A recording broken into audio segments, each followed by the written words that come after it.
Assalamualaikum warahmatullahi wabarakatuh. Halo anak-anak, bagaimana kabar kalian?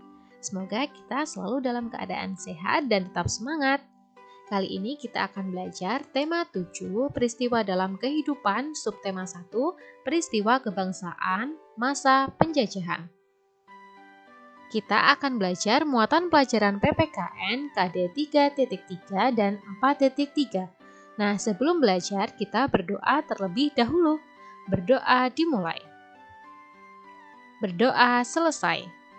Pada video kali ini, kita akan belajar menelaah keberagaman sosial budaya masyarakat, dan yang kedua, menyelenggarakan kegiatan yang mendukung keberagaman sosial budaya masyarakat. Bangsa Indonesia merupakan bangsa yang memiliki banyak sekali kebudayaan. Selain sebagai identitas, kebudayaan juga sebagai kepribadian suatu bangsa.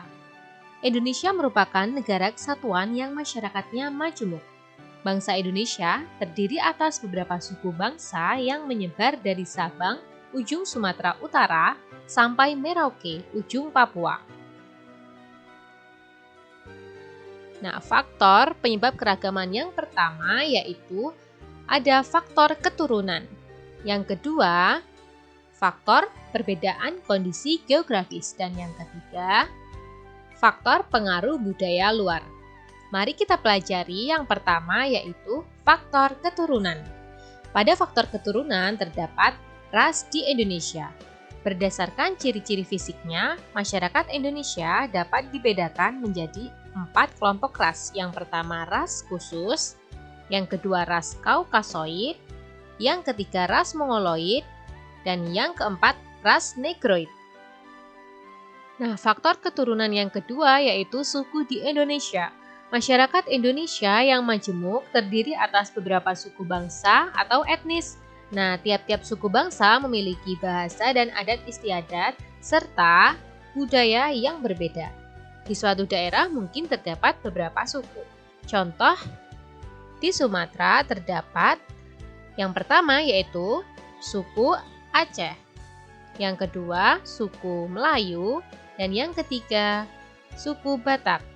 Selanjutnya, contoh di Pulau Jawa, ada suku Betawi, kemudian ada suku Osing, dan yang ketiga ada suku Jawa. Nah, bagaimana dengan suku di daerahmu? Suku apa sajakah yang kamu ketahui?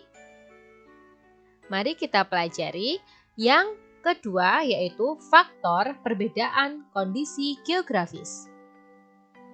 Perbedaan kondisi geografis turut berdampak pada munculnya berbagai ragam mata pencaharian.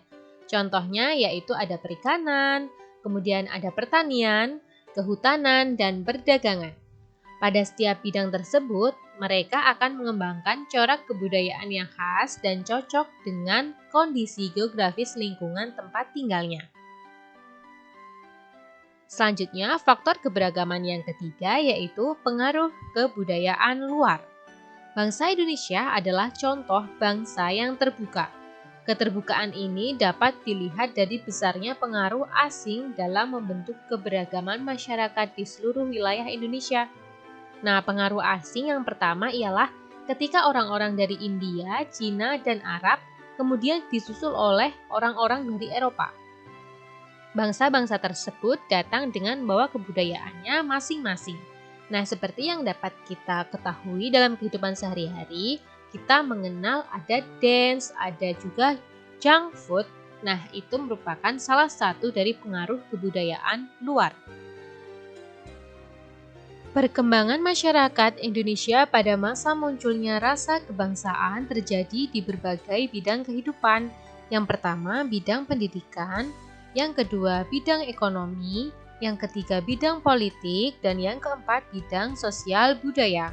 Pada buku tema 7, subtema 1, dapat kalian buka halaman 49. Yang pertama yaitu bidang pendidikan. Perkembangan pendidikan menyebabkan munculnya para cendekiawan baik hasil dari pendidikan barat maupun pendidikan di Indonesia. Para cendekiawan ini menjadi pelopor dan pemimpin munculnya organisasi-organisasi pelajar dan mahasiswa untuk melawan penjajah, seperti Dr. Sutomo dan organisasi Budi Utomo. Yang kedua yaitu bidang ekonomi. Nah, pada bidang ekonomi ada upaya untuk penghapusan eksploitasi ekonomi asing. Tujuannya untuk membentuk masyarakat yang bebas dari kesengsaraan dan kemelaratan serta meningkatkan taraf hidup bangsa Indonesia. Yang ketiga, bidang politik.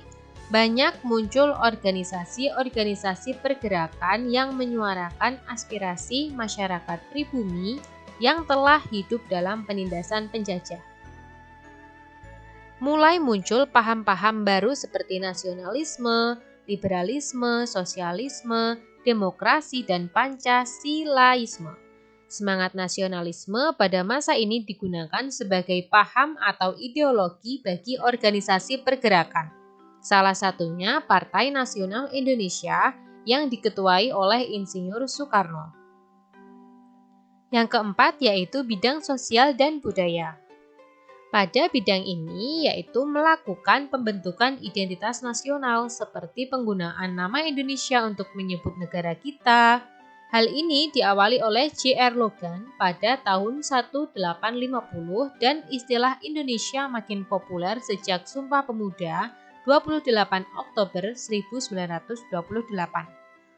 Ada upaya untuk melindungi, memperbaiki, dan mengembalikan budaya bangsa Indonesia yang hampir punah karena masuknya budaya asing sejalan dengan masuknya penjajah di Indonesia. Peristiwa Sumpah Pemuda 1928. Selama zaman penjajahan Belanda, Kongres Pemuda Indonesia diselenggarakan 3 kali. Kongres Pemuda Indonesia I berlangsung di Jakarta pada tanggal 30 April sampai dengan 2 Mei tahun 1926, diikuti oleh semua organisasi pemuda. Namun, Kongres Pemuda Indonesia I belum dapat menghasilkan keputusan yang mewujudkan persatuan seluruh pemuda. Kongres Pemuda I merupakan persiapan dari Kongres Pemuda Indonesia II. Kongres Pemuda Indonesia II berlangsung di Jakarta pada tanggal 27 sampai 28 Oktober. Pusat penyelenggaraan kongres tersebut di Gedung Indonesia's Club di Jalan Keramat Raya 106. Tetapi keseluruhan sidang diselenggarakan di 3 tempat. Nah, pemuda bekerja keras mempersiapkan segala sesuatu yang diperlukan, termasuk menyusun panitia kongres. Pada malam penutupan tanggal 28 Oktober 1928, Kongres Pemuda Indonesia II mengambil keputusan sebagai berikut. Yang pertama, menerima lagu Indonesia Raya ciptaan W.R. Supratman sebagai lagu kebangsaan Indonesia. Yang kedua, menerima Sang Merah Putih sebagai bendera Indonesia. Yang ketiga, semua organisasi pemuda dilebur menjadi satu dengan nama Indonesia Muda berwatak nasional dalam arti luas. Dan yang keempat, diikrarnya Sumpah Pemuda oleh semua wakil pemuda yang hadir.